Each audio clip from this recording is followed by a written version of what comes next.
साल class live हो गई है। रहे थे बेटा ब्लड रिलेशन। सबसे पहले हम रखते हैं ग्रैंडफादर ग्रैंड मदर को, फिर रखते हैं फादर मदर को, फिर रखते हैं हम सन डॉटर को। तो अकॉर्डिंग टू जनरेशन गैप हम पर्सन्स को ऊपर नीचे रखते हैं। अकॉर्डिंग टू जनरेशन गैप हम पर्सन्स को क्या रखते हैं, ऊपर नीचे रखते हैं।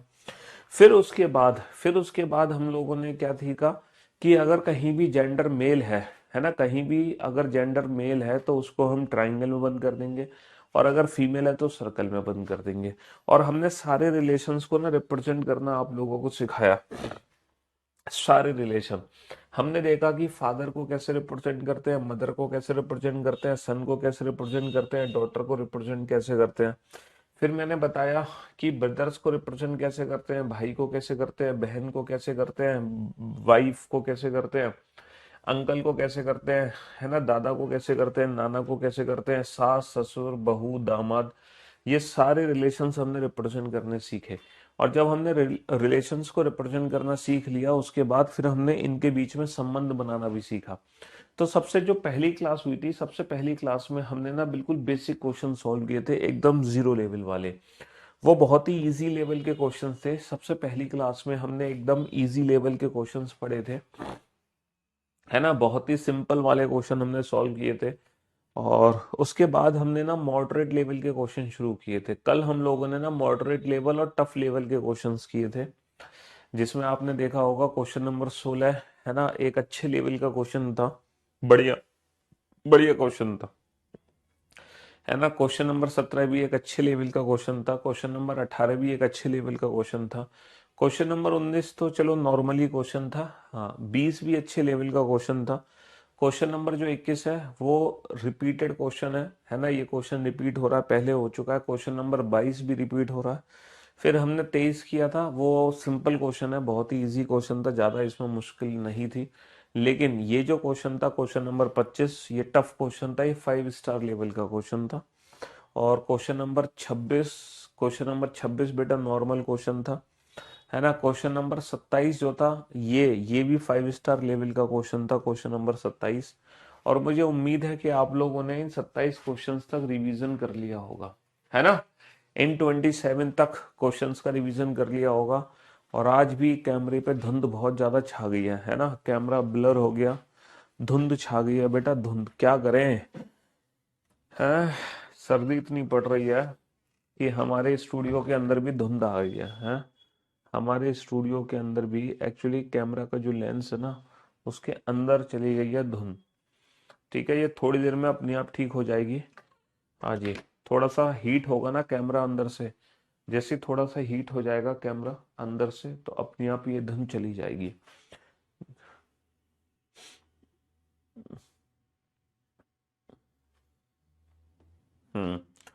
जब तक हम अपने टीम को बोलते हैं भैया उस दिन की तरह ड्रायर का यूज करें, है ना।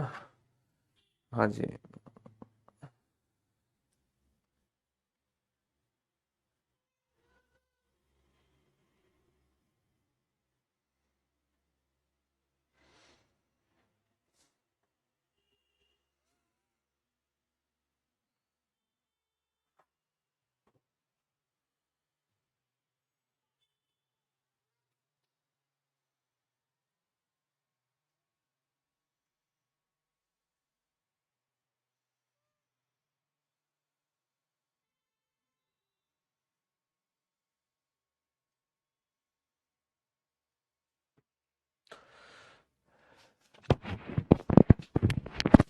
बता रहे बेटा, बता रहे थे।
सर ये जो मॉडरेट और ये हार्ड लेवल वाला है, टाइम बहुत लग रहा है बेटा। चिंता मत करो, यहाँ टाइम लगेगा बट एग्जाम में टाइम नहीं लगेगा। और ये हार्ड लेवल तो मैं तुम्हें करा रहा हूँ, लेकिन हार्ड लेवल के जो क्वेश्चंस है ना, ये एग्जाम में नहीं आते हैं। हमारे एग्जाम में इजी और इजी टू मॉडरेट, हमारे एग्जाम में जो क्वेश्चंस आते हैं ना बेटा, पजल के, ब्लड रिलेशन के, वो क्वेश्चंस आते हैं इजी और इजी टू मॉडरेट। हमारे एग्जाम में जो क्वेश्चन आते हैं पजल फॉर्म के, वो इजी और इजी टू मॉडरेट आते हैं। ये दो क्वेश्चन हमारे एग्जाम में आते हैं। ठीक है, हमारे एग्जाम में मॉडरेट है ना, हमारे एग्जाम में यस मॉडरेट टू टफ, हमारे एग्जाम में मॉडरेट टू टफ और टफ लेवल के क्वेश्चंस नहीं आते। हमारे एग्जाम में मॉडरेट टू टफ और टफ लेवल के क्वेश्चंस नहीं आते। लेकिन ये प्रैक्टिस मैं आप लोगों को इसलिए करा रहा हूं ताकि जब एग्जाम में आप ब्लड रिलेशन का क्वेश्चन देखो तो वो क्वेश्चन आपको ऐसा लगे कि ये तो सर मैं चुटकी बजाते ही सॉल्व कर दूंगा। जब आप एग्जाम में एक्चुअल ब्लड रिलेशन का क्वेश्चन देखो तो आप चुटकी बजाते ही उसको सॉल्व कर दो। बेटा कोहरे के अंदर पढ़ा रहा हूं मैं आप लोगों को, आपको पता है मैं कोहरे में पढ़ा रहा हूँ। मेरे स्टूडियो में पूरा कोहरा छा रहा है और कोहरे में हमारी पढ़ाई हो रही है। किसमें पढ़ाई हो रही है? कोहरे में पढ़ाई हो रही है हमारी। और बहुत तेज धुंध है बेटा। और आज तो दिल्ली में बहुत भयंकर हवा भी चल रही है, भयानक सर्दी वाली हवा चल रही है। और आप लोग बच के रहना बेटा इस सर्दी से, समझ रहे हो? हाँ जी, कहीं ये सर्दी आपको लग ना जाए। This chapter is really very easy. देखो जिस बच्चे को अच्छे से कॉन्सेप्ट समझ आ गया ना फैमिली ट्री का, उस बच्चे के लिए ये चैप्टर बहुत आसान है।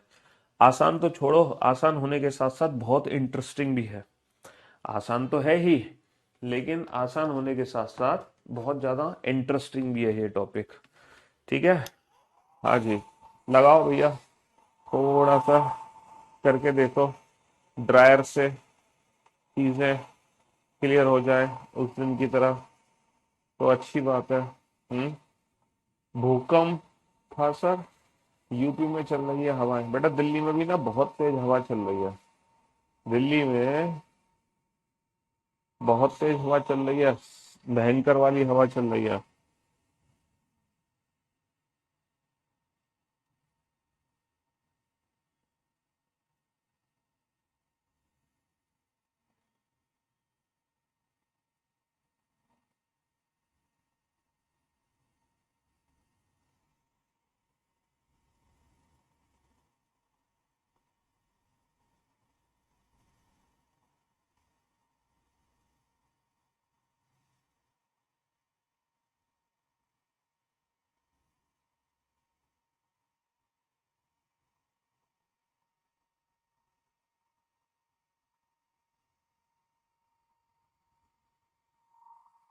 कुछ पिक्चर साफ हो रही है कि नहीं हो रही इससे? पहले तो पूरा ब्लर होता है, उसके बाद नीट एंड क्लियर होता, नीट एंड क्लीन होता है। हाँ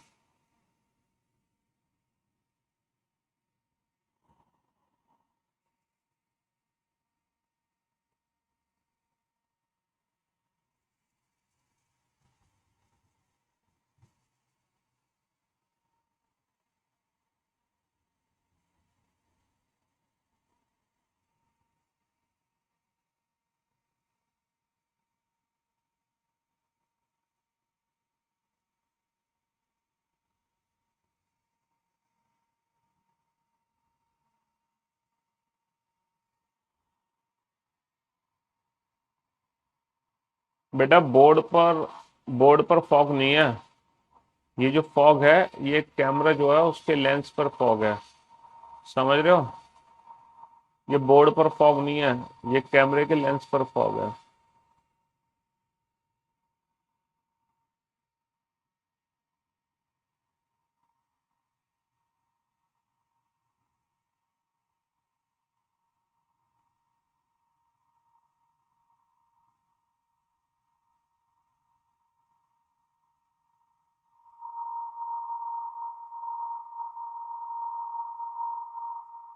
बेटा अच्छा, मतलब स्टूडियो चेंज कर दूं मैं दिल्ली से कहाँ चले जाऊं बेटा स्टूडियो को लेके?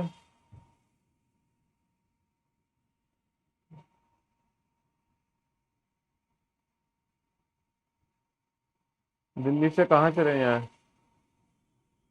शिमला।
हाँ जी, चलो धीरे धीरे करके क्लियरिटी हो जाएगी अपने आप, थोड़ी देर में, थोड़ी देर में अपने आप क्लियरिटी हो जाएगी। समझ रहे हो? हाँ जी। अब आप बोर्ड पर ध्यान देना और ध्यान से सुनने और समझने की कोशिश करना। ठीक है? हाँ जी। तो A B C D E F G H एक दूसरे से संबंधित पारिवारिक संबंध सदस्य हैं। समझ रहे हो? A B C D E F G H are family members related to each other. पहला जो पॉइंट है वो बड़ा सिंपल सा पॉइंट है, जिसको दिखाई नहीं दे रहा वो सुन ले बेटा, सुनाई तो दे रहा होगा तुम्हें। A is the father of D, है ना? ए डी का पिता है। A is the father of D, A D का पिता है। अगर तुम्हें दिखाई नहीं दे रहा तो तुम्हें सुनाई तो दे रहा होगा। A is the father of D, A D का पिता है। तो ए पिताजी है तो ट्राइंगल में बंद कर दो और डी को नीचे बना दो। A is the father of D, A is the father of D. Who is the brother of F. Who word किसके लिए है? डी के लिए। जो की वर्ड किसके लिए है? डी के लिए। डी, डी कौन है? एफ का भाई। डी भाई साहब है तो ट्राइंगल में बंद कर दो। किसके भाई साहब है? एफ के। एफ को इनके साथ बना दो। ई एच का पति है ना? ई एच का पति है। ई is the husband of H. तो बेटा ई की शादी करा दो। किसके साथ शादी करा दो? ई की शादी एच के साथ करा दो। ई is the husband of H. बहुत बढ़िया। F is a sister of E. F E की बहन है। एफ ई का बहन नहीं, ई की बहन है। एफ जो है ई की बहन है। तो F is a sister, F is a sister of E. तो ई को इसके साथ ही बना दो और E is the husband of, E is the husband of H. B is the son of D. B is the son of D. B D का पुत्र है। बी किसका पुत्र है? B is the son of D. और word किसके लिए है? और वर्ड बी के लिए है, सी का पति है। And is the husband of C, मतलब B is the husband of C. B की शादी किससे करा दो? सी के साथ। बड़ा बेसिक सा फैमिली ट्री बना है। बहुत ही बेसिक सा फैमिली ट्री है बेटा, है बहुत ही बेसिक सा फैमिली ट्री है। How is E related to B? तो ई का बी से क्या संबंध है? ई कौन है? बी का, सर बी के पिता का भाई। और पिता का भाई कौन होगा? चाचा। पिता का भाई कौन होगा? चाचा। How is E related to B? E का बी से क्या संबंध है? तो हमें बताना है हु इज ई, बेसिकली ई कौन है। और ये क्वेश्चन सिंपल क्वेश्चन है, बहुत ज्यादा टफ लेवल का क्वेश्चन नहीं है। समझ रहे हो? टफ लेवल का क्वेश्चन तो बेटा ये है आपके सामने। टफ लेवल का क्वेश्चन तो ये है भाई साहब। इस क्वेश्चन को अगर तुमने सॉल्व कर दिया तो तुम्हें मुंह मांगा इनाम मिलेगा। अगर तुमने इस क्वेश्चन को सॉल्व कर दिया तो तुम्हें मुंह मांगा इनाम मिलेगा। लेकिन इस क्वेश्चन को सॉल्व करना तुम्हारे बस की नहीं है। बट उससे पहले ये भी सुलझाना जरूरी है ना? उससे पहले एक बार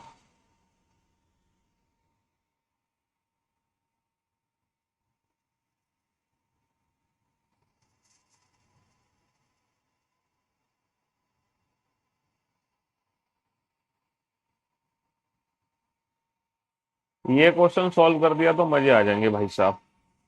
लेकिन ये क्वेश्चन दिखना जरूरी है।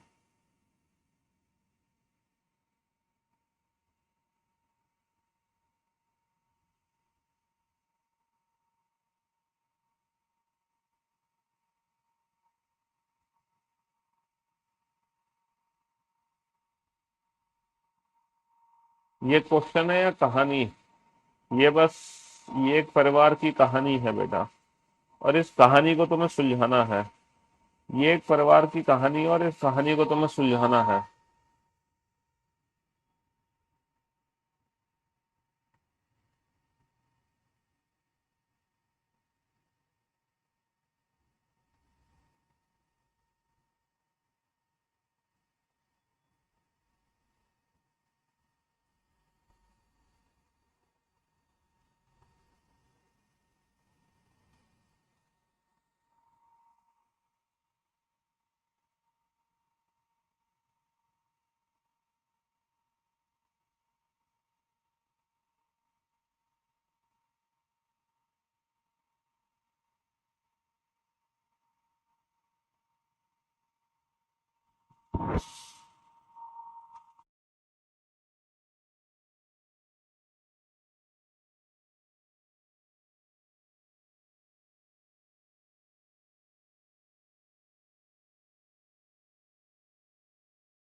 हाँ जी, ये परिवार की कहानी है और इस परिवार की कहानी को तुम्हें सुलझाना है। हम्म। पिक्चर एकदम नीट एंड क्लियर हो चुकी है, नीट एंड क्लीन। हाँ, चलिए। ये बहुत ही ये बहुत ही खतरनाक सा क्वेश्चन है। अगर तुमने इस क्वेश्चन को बना लिया तो तुम्हें बेटा मुहमा की रकम मिलेगी। मुहमा का इनाम मिलेगा तुम्हें, अगर तुमने इस क्वेश्चन को बना लिया तो। बहुत ही शानदार अल्टीमेट लेवल का क्वेश्चन है ये, बहुत ही शानदार। एसएससी की औकात नहीं है कि इस क्वेश्चन को पूछ रहे अपने एग्जाम में। समझ रहे हो, एसएससी की औकात नहीं है कि इस क्वेश्चन को पूछ रहे। ठीक है, बट आप इस क्वेश्चन को सॉल्व करो, कोशिश करो। पूरा क्वेश्चन सॉल्व ना हो, कम से कम आधा अधूरा क्वेश्चन तो सॉल्व हो। पूरा क्वेश्चन सॉल्व ना हो, लेकिन आधा अधूरा क्वेश्चन तो सॉल्व हो। आधा अधूरा क्वेश्चन तो एटलीस्ट सॉल्व करो आप लोग। हाँ, हाँ जी। गो को कोड किया गया है 32 से। तो बेटा गो के अपोजिट लेटर क्या हो गए, लव और जीटी रोड, है ना। और 20 और 12 32 हो गया। अपोजिट लेटर के प्लेस का सम है, अपोजिट लेटर के प्लेस का सम है जो तुम क्वेश्चन पूछ रहे हो। अपोजिट लेटर के प्लेस का सम है।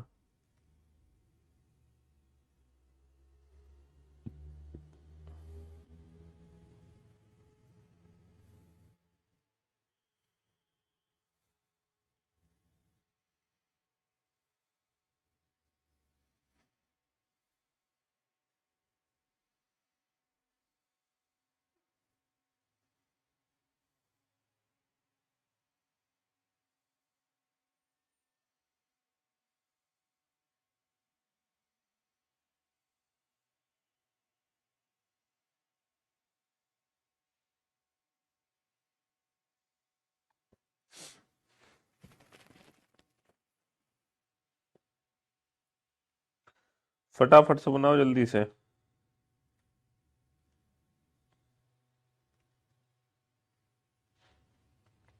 हाँ जी, ऑप्शन से हो गया सर क्वेश्चन, बहुत बढ़िया। हाँ, तुम इस क्वेश्चन को ऑप्शन से भी कर सकते हो बेटा, तुम इस क्वेश्चन को ऑप्शन से भी सॉल्व कर सकते हो। चलिए, लेकिन क्वेश्चंस तो जो पूछे गए हैं वो तो पीछे लिखे हुए हैं। अब हम एक छोटी सी कोशिश करते हैं इस क्वेश्चन को बनाने की, एक छोटी सी कोशिश होगी हमारी तरफ से। एक परिवार में 6 सदस्य हैं, ए बी सी डी ई और F. There are 6 members in the family, जिनमें केवल एक विवाहित जोड़ा है और 3 पीढ़ियां हैं। There is only 1 married couple and 3 generation, 3 generation 1 married couple.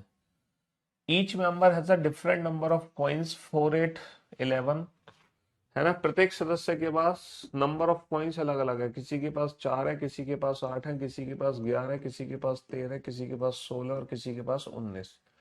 There are only 6 member and there is only 1 married couple, इतना याद रखना। Person with 4 coin is the paternal uncle of D. 4 सिक्के वाला व्यक्ति डी का चाचा है। डी का चाचा, इसके चाचा कैसे बनाओगे भैया, इसके पिता के भाई साहब बना दो डी के चाचा। और डी के चाचा के पास कितने सिक्के हैं, डी के पास चाचा के पास 4 सिक्के हैं। The only sister of D has 2 coins more than the son of C, है ना। डी की एकमात्र बहन के पास सी के बेटे से 2 सिक्के अधिक है। डी की एकमात्र बहन है, डी की एकमात्र बहन है, डी की और कोई बहन नहीं है, एकमात्र यही बहन है डी की। और इसके पास सी का कोई बेटा है, सी का कोई बेटा है, उससे 2 सिक्के अधिक है। 2 सिक्के अधिक बेटा। डी की बहन के पास 4 नहीं हो सकती क्योंकि 4 किसी से 2 अधिक नहीं है। 8 नहीं हो सकती क्योंकि ये किसी से 2 अधिक नहीं है। 11 नहीं हो सकती क्योंकि ये किसी से 2 अधिक नहीं है। 13 हो सकते हैं क्योंकि ये 2 अधिक है 11 से। 16 नहीं हो सकते, 19 नहीं हो सकते। तो 100% डी की बहन के पास 2 सिक्के अधिक है, यानी कि डी की बहन के पास सी के बेटे से 2 सिक्के अधिक है। तो बेटा सी के बेटे के पास हो गए 11 सिक्के, है ना। और डी की बहन के पास हो गए 2 सिक्के अधिक, यानी कि 13 सिक्के। 13 सिक्कों वाले व्यक्ति के सहोदर की एक बेटी है। The sibling of the person with 13 coin, the sibling of the person, the sibling of the person with 13 coin, 13 को उनका सहोदर है डी, हैज 1 डॉटर, यानी कि इसकी एक बेटी है ना। 3 जनरेशन हो चुकी है, 1 जनरेशन, 2 जनरेशन और 3 जनरेशन, है ना।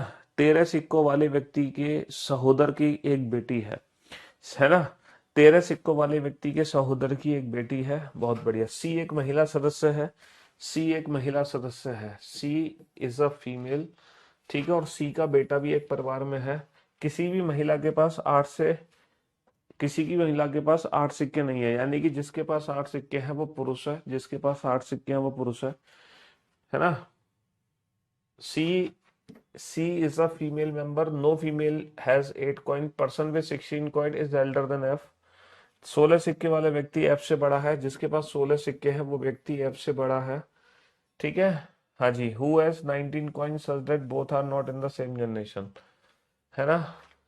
जिसके पास 19 सिक्के हैं, 19 सिक्के ऐसे कि दोनों एक ही पीढ़ी में नहीं है। 16 सिक्के वाले व्यक्ति एफ से बड़ा है, एफ जिसके पास, है ना, जिसके मतलब एफ के बारे में बात हो रही है, 16 सिक्के वाले व्यक्ति एफ से बड़ा है, और जिसके पास 19 सिक्के हैं दोनों एक पीढ़ी में नहीं है।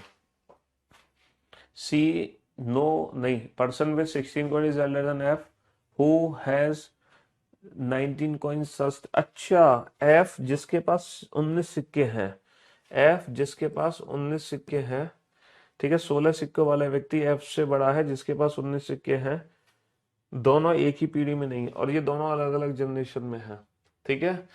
हाँ जी, दोनों अलग अलग, person with 16 coin is elder than F, who has 19 coin such that both are not in same generation, ये दोनों अलग अलग जनरेशन में है, ठीक है। ना तो ए ना ही ई की शादी सी से हुई है, neither A nor E married to C, C की शादी किसी से हुई नहीं हुई, ना तो ए से, यानी कि सी का पति है, और वो सी का पति ए और ई में से कोई भी नहीं है, ए और ई में से कोई भी सी का पति नहीं है। ई ए से छोटी है, ई किससे छोटी है, ए से, है ना।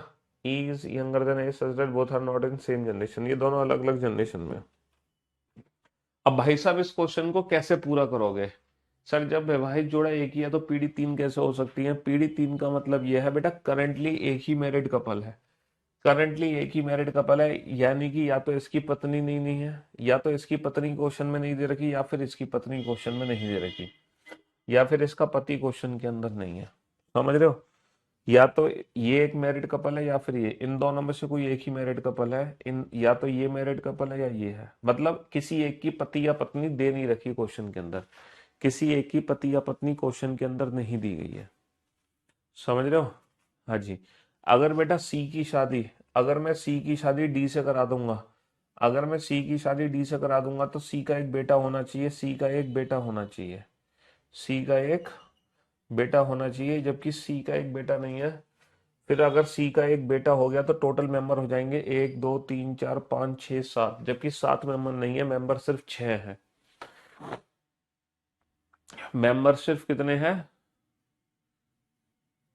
6 है। ये लड़की कैसे हमने करी थी यहाँ?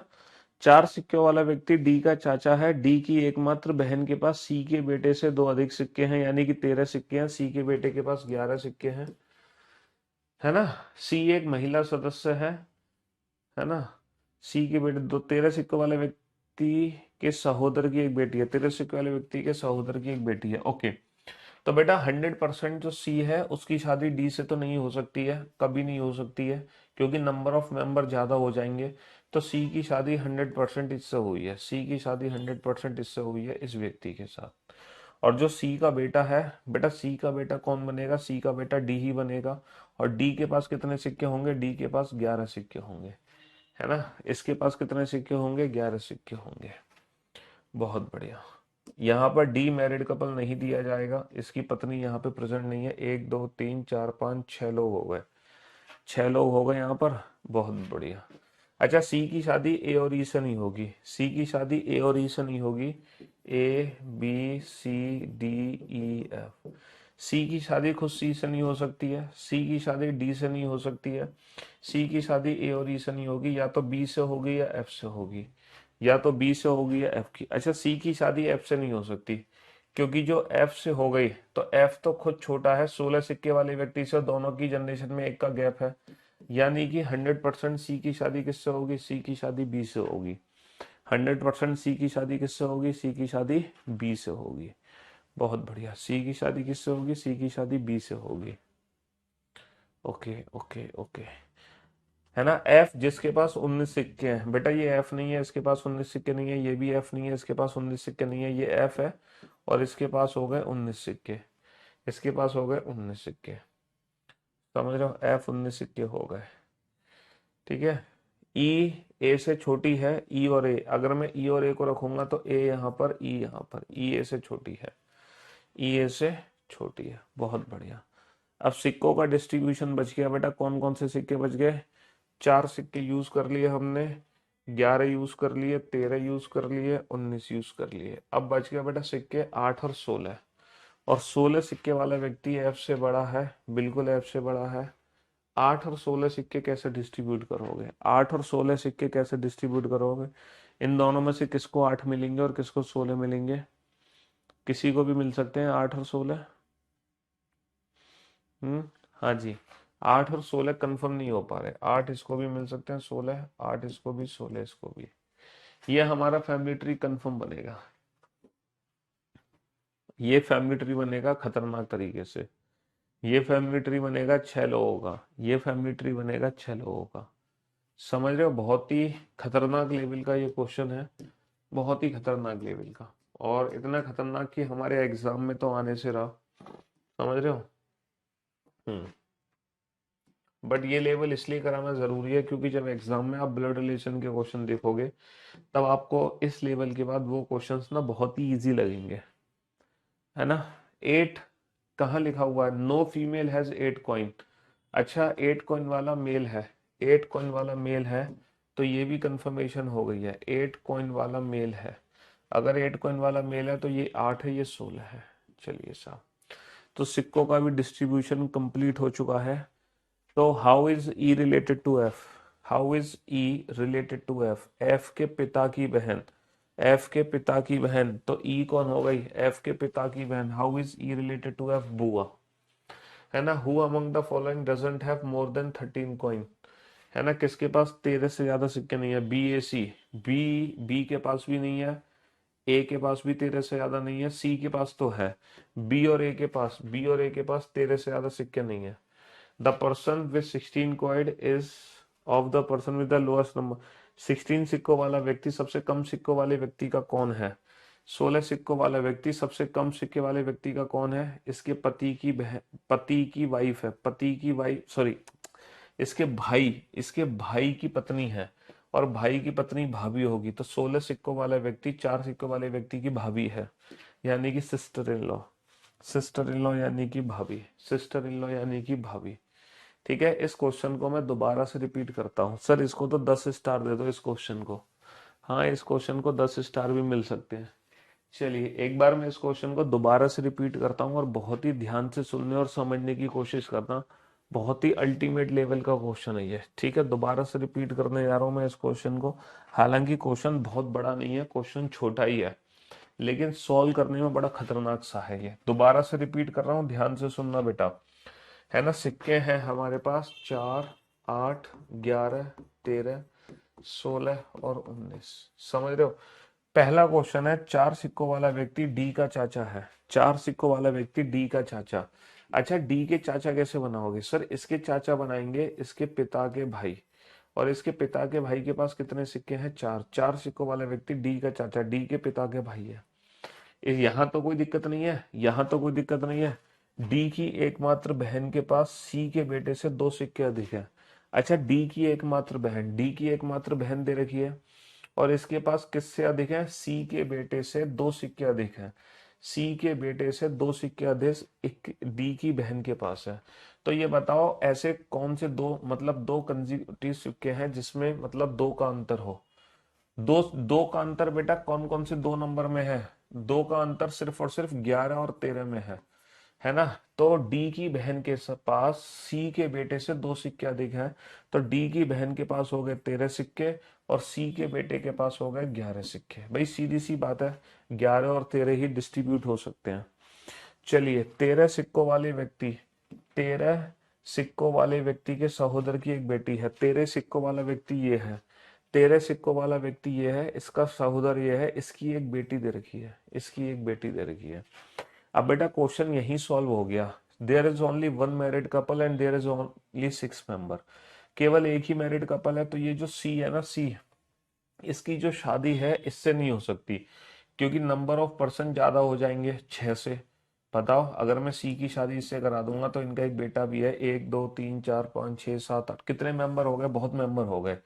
अच्छा, सी की शादी में इससे नहीं करा सकता, क्योंकि अगर इससे सी की शादी करा दूंगा फिर इनका एक बेटा होगा, नंबर ऑफ मेंबर 1 2 3 4 5 6 7 हो गए, है ना, समझ रहे हो। सी की शादी इससे नहीं हो सकती, क्योंकि फिर नंबर ऑफ मेंबर बेटा 6 से ज्यादा हो जाएंगे।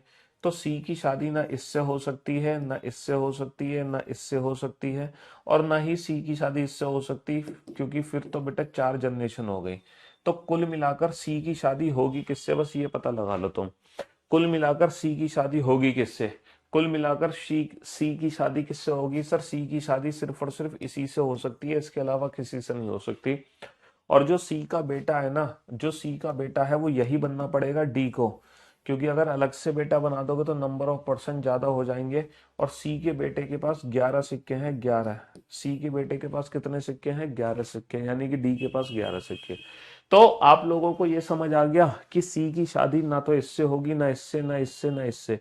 तो 100% सी की शादी इससे होनी है, बस क्वेश्चन सॉल्व।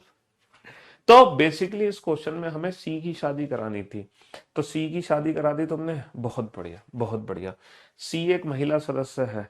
अच्छा, सी एक महिला सदस्य है, वो तो महिला तो होनी है ही सी। बहुत बढ़िया। किसी भी महिला के पास 8 सिक्के नहीं है, यानी कि 8 सिक्के पुरुष के पास है।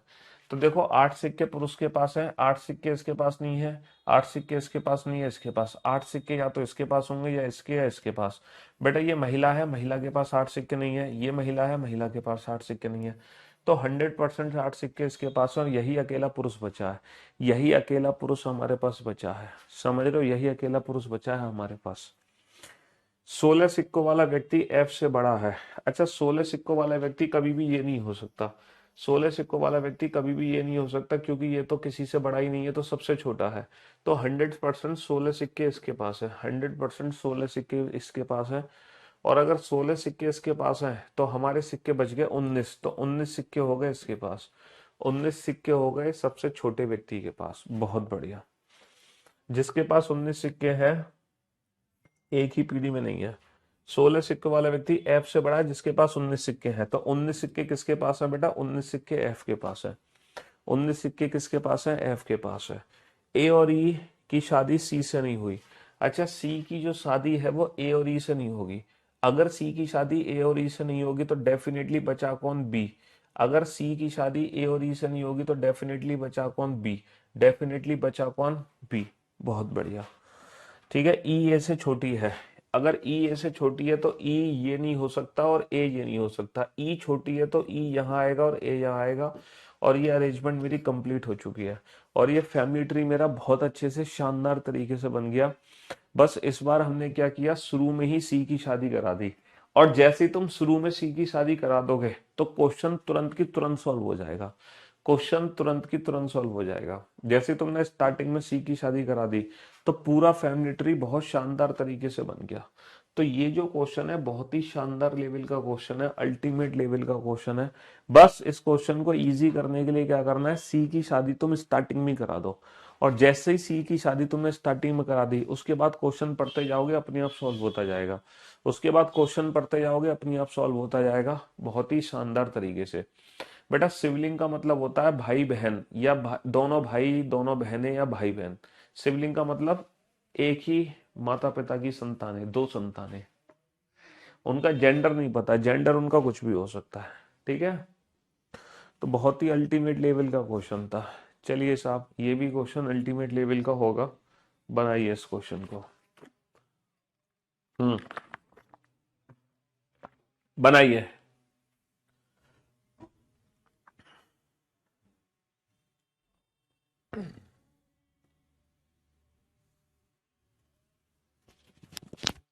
बनाइए इस क्वेश्चन को।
बेटा बैकलॉग हो गया, उसको सैटरडे संडे में क्लियर करो बेटा। और सीक्वेंस आप बेटा अपने हिसाब से सेट करो कि कौन सा टॉपिक पहले पढ़ना है, कौन सा बाद में पढ़ना है। सहोदर का मतलब बता तो दिया मैंने, भाई या बहन होता है। सहोदर का मतलब ईदर ब्रदर और सिस्टर, ईदर ब्रदर और सिस्टर, ईदर ब्रदर और सिस्टर। सहोदर मीन्स होता है ईदर ब्रदर और सिस्टर, या तो भाई या बहन, या तो भाई या बहन, है ना। In a family 3 generation and 7 members, A to G। वाह भाई वाह। 3 पीढ़ियां 7 सदस्य वाले परिवार में देर आर 2 मैरिड कपल, 2 विवाहित जोड़े हैं। Only married couple can have children, केवल विवाहित जोड़ों के ही बच्चे हो सकते हैं। बिना विवाहित जोड़ों के बच्चे, मतलब जिसका बच्चा है वो विवाहित होगा ही होगा। A is the father of ई, ए ई का पिता है, A is the father of ई। अब ए पिता है तो यानी कि इसकी पत्नी जरूर है। डी का सहोदर एफ का अंकल है, the sibling of D is the uncle of F. F का अंकल, एफ के अंकल या तो एफ के मामा या एफ के चाचा, एफ के पिता के भाई, है ना, या फिर एफ की माँ के भाई। ठीक है। डी का सहोदर, ये किसका सहोदर है? ये डी का सहोदर है, डी का। ये डी का सहोदर एफ का अंकल है, डी का सहोदर एफ का अंकल है। चलो बाद में देखेंगे इस पॉइंट को। बी के 2 बच्चे हैं, ये वाला पॉइंट बाद में यूज करूंगा जिस पर मैंने डबल लाइन कर दी है। इस पॉइंट को बाद में देखेंगे हम। बी के 2 बच्चे हैं, दोनों अलग अलग जेंडर के हैं। देर आर, है ना, B have 2 children, 1 male and 1 female, है ना। B has 2 children and both are of different gender. The father in law of C is the maternal grandfather of G. C का ससुर, सी का ससुर जी का नाना है। भाई साहब, जी का नाना, बेटा जी का नाना मतलब जी की मम्मी के पिताजी। जी का नाना मतलब जी की माँ के पिता। जी का नाना मतलब जी की माँ के पिता। और बेटा सिंगल पेरेंट हो नहीं सकता, सिंगल पेरेंट हो नहीं सकता, है ना। तो पति पत्नी जरूर है। जी की मम्मी के पिता, है ना। जी का जी का नाना कौन है? सी का ससुर। ये सी का ससुर है। अगर ये सी का ससुर है तो सी इसका दामाद हो जाएगा, इसकी बेटी का पति। Okay okay okay okay okay okay. अब बेटा देखो, ए की भी शादी हुई है और बी की भी शादी हुई है। अब हमें देखना है ए और बी कौन कौन है। ए और बी कौन कौन है? ए और बी को मैं कहाँ रखता हूँ? ए, देखो ए मेल है। अगर ए मेल है तो मेल तो ये नहीं है, ये फीमेल है, ये भी फीमेल है, तो 100% ये मेल है ए, 100% ये मेल है ए। अच्छा, ए का बच्चा है ई, ए का बच्चा ई ये भी हो सकता है और अलग से भी हो सकता है, कंफर्म नहीं कर सकते हम। बी का एक लड़का एक लड़की, बी के भी 2 बच्चे हैं, बी ये भी हो सकता है, ये भी हो सकती है। ए, अच्छा बी और इसको, डी का सहोदर एफ का अंकल है, इस वाले पॉइंट को यूज करो। एफ का अंकल, एफ को मैं कहाँ रखूं? एफ का अंकल कौन है? डी का सहोदर, डी का सहोदर एफ का अंकल, एफ के। बी और डी की शादी हुई है, बी और डी की शादी हुई है।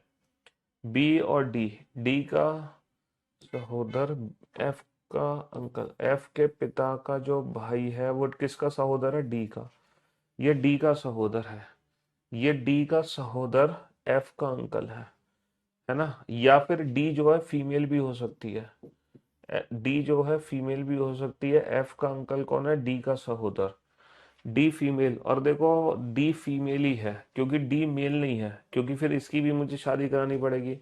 तो हम कंफर्म हो गए कि जो डी है वो फीमेल है, हम कंफर्म हो गए डी फीमेल है।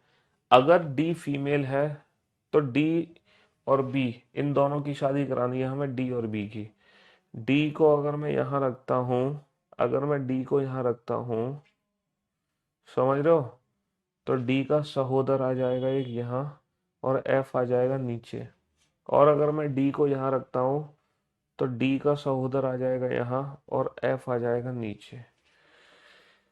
भाई साहब कैसे पता चलेगा किसकी शादी किससे कराएं? ये तो बड़ा कंफ्यूजिंग क्वेश्चन हो गया। हाँ, ये तो बड़ा कंफ्यूजिंग क्वेश्चन हो गया, किसकी शादी किससे होगी ये तो पता ही नहीं चल पा रहा। दो विवाहित जोड़े हैं, केवल विवाहित जोड़ों के बच्चे दे रखे हैं, बिल्कुल सही बात है। ए ई का पिता है, ए ई के पिताजी हैं, ई ये भी हो सकती है, इसका दूसरा बच्चा भी हो सकता है। डी का सहोदर एफ का अंकल है, बिल्कुल सही बात है, डी का सहोदर एफ का अंकल है।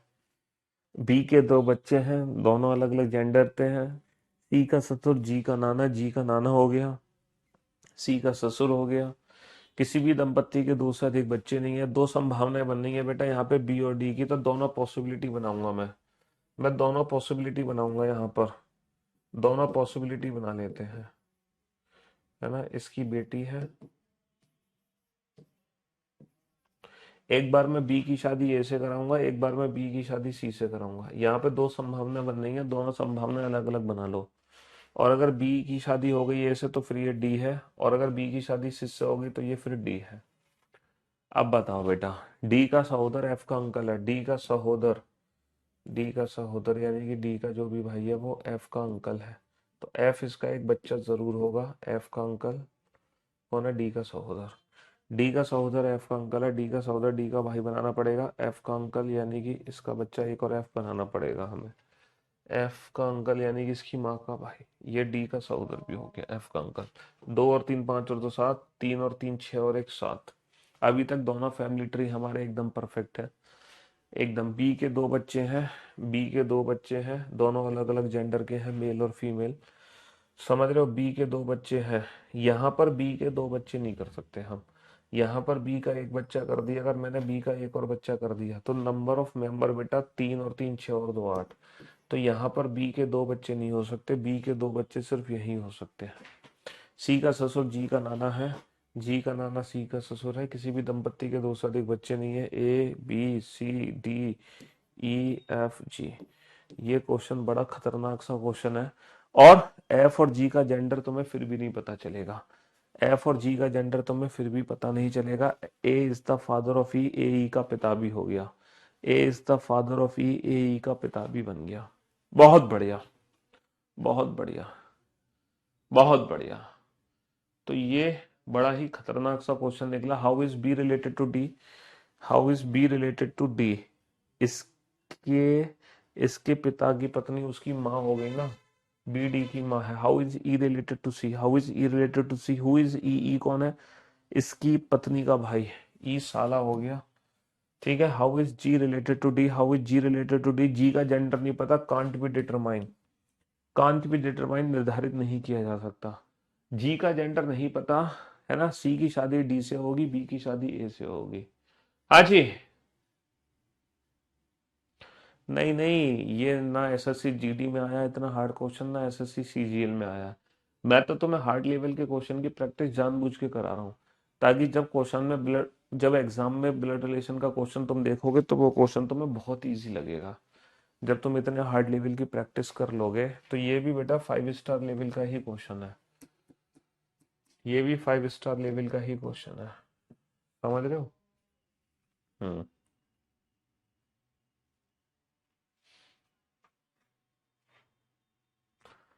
बेटा अभी तुम्हें तीन चार पांच महीने वेट कर सकते हो तो कर लो, वैसे 4-5 महीने इंतजार करने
PO mains, bank PO mains exam के क्वेश्चन थे।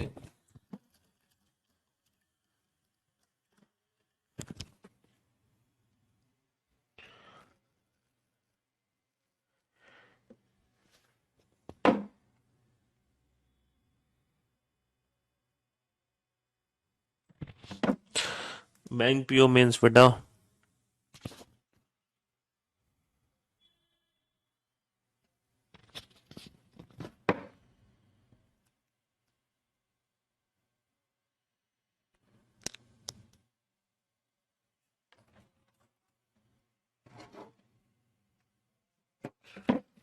हाँ जी,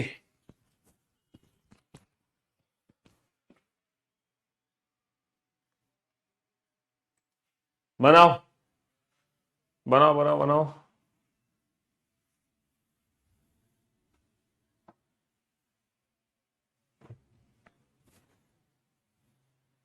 इस वाले पे कर दो भैया।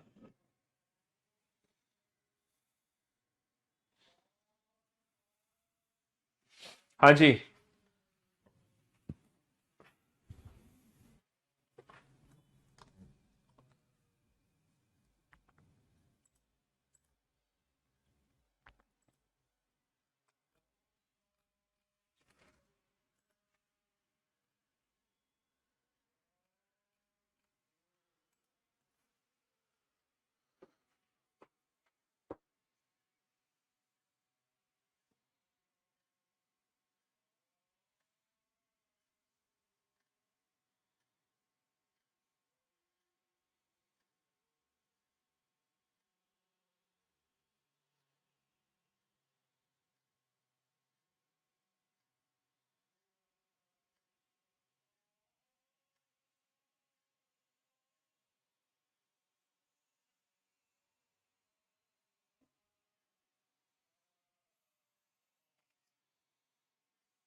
हाँ जी,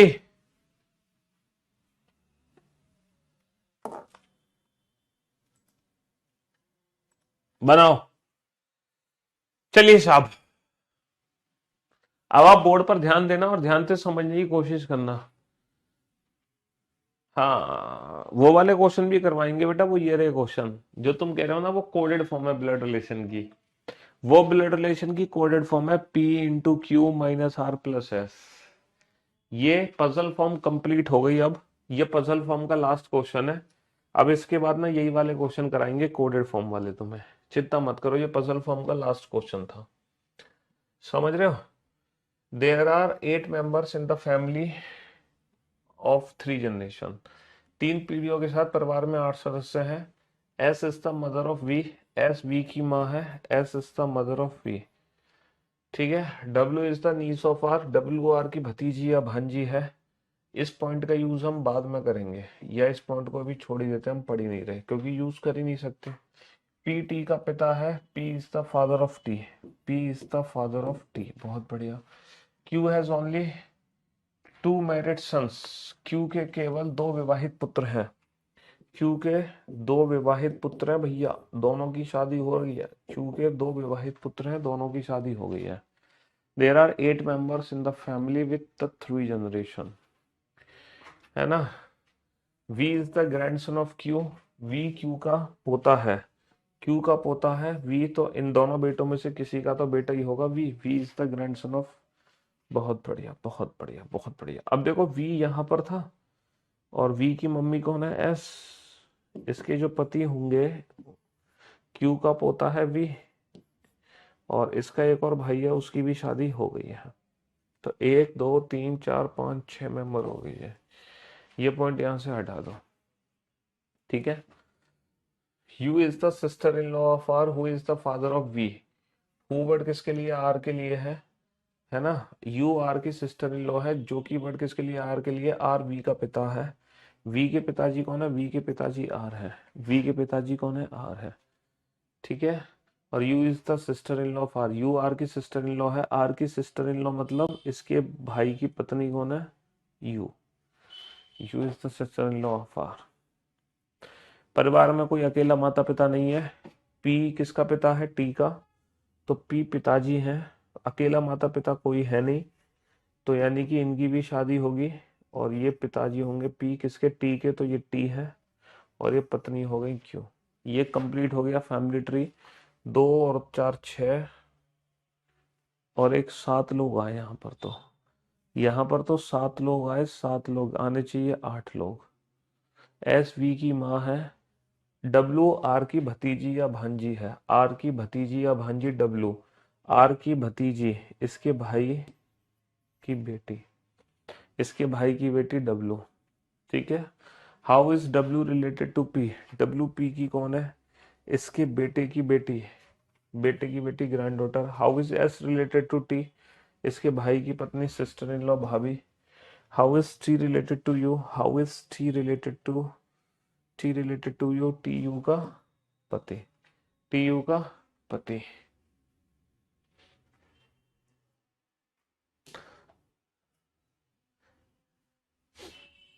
इन दोनों के ये 2 बच्चे हैं, इन दोनों की ये 2 पत्नियां हैं, इन दोनों के ये बच्चे हैं। ठीक है। तो ये फैमिली ट्री बनेगा यहाँ पर। चलिए साहब, आज की सेवा यहीं कंप्लीट करते हैं और मुलाकात करते हैं आप लोगों से कल। Till then goodbye, love you guys, love you all, take care, thank you so much. कल हम मुलाकात करेंगे और कल हम शुरू करेंगे बेटा कोडेड फॉर्म। क्या शुरू करेंगे कल, कल हम कोडेड फॉर्म शुरू करेंगे, कोडेड फॉर्म।